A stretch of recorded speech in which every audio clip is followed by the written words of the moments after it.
Quand on parle de la naissance de l'agriculture, on a tous une image bien précise en tête, n'est-ce pas? Une région, quelque part au loin, il y a des milliers d'années, où tout aurait commencé. Mais est-ce que cette histoire, qu'on a longtemps pensée unique, est vraiment complète?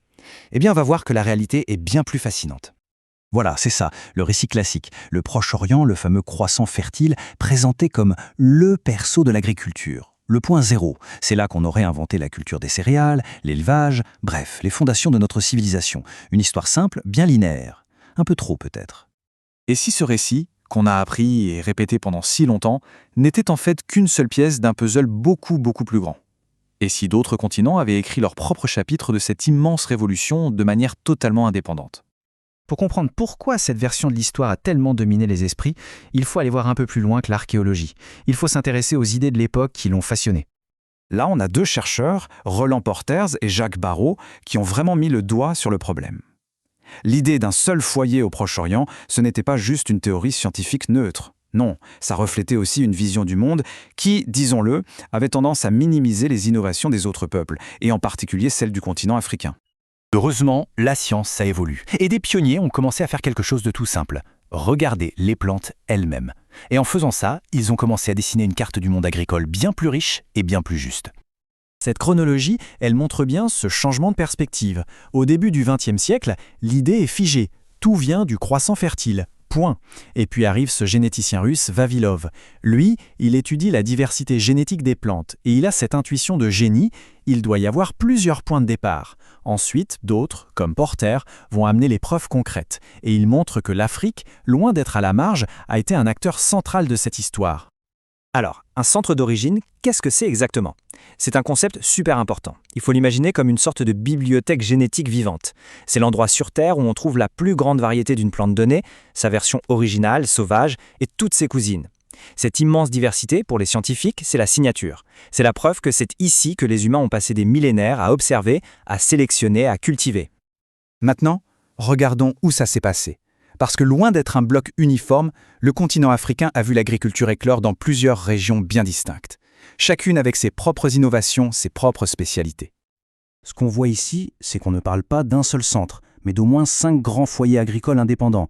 C'est énorme.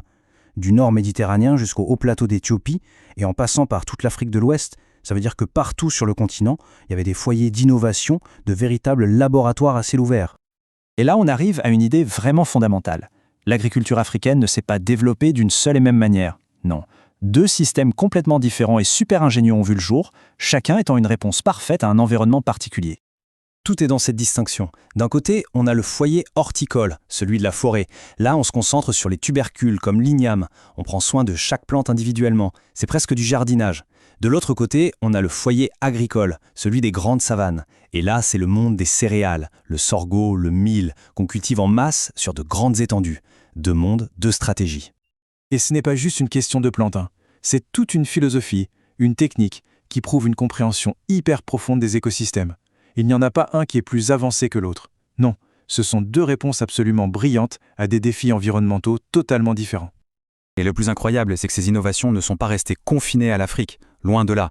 Énormément de plantes qui ont été patiemment domestiquées par ces agriculteurs de l'Antiquité nourrissent aujourd'hui la planète entière.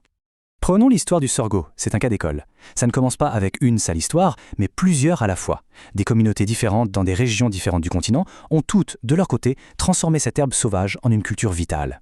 Et comme le sorgho est hyper résistant à la sécheresse, il est devenu un pilier d'alimentation avant de voyager dans le monde entier. Et attention, ce n'est pas un petit événement isolé. Les scientifiques ont identifié au moins 3 domestications indépendantes du sorgho. 3! Ce chiffre, il n'est pas anodin. Il nous montre l'ampleur, la profondeur de l'expérimentation agricole qui se déroulait sur le continent. Ça confirme des savoir-faire extrêmement avancés. Et ce n'est pas fini.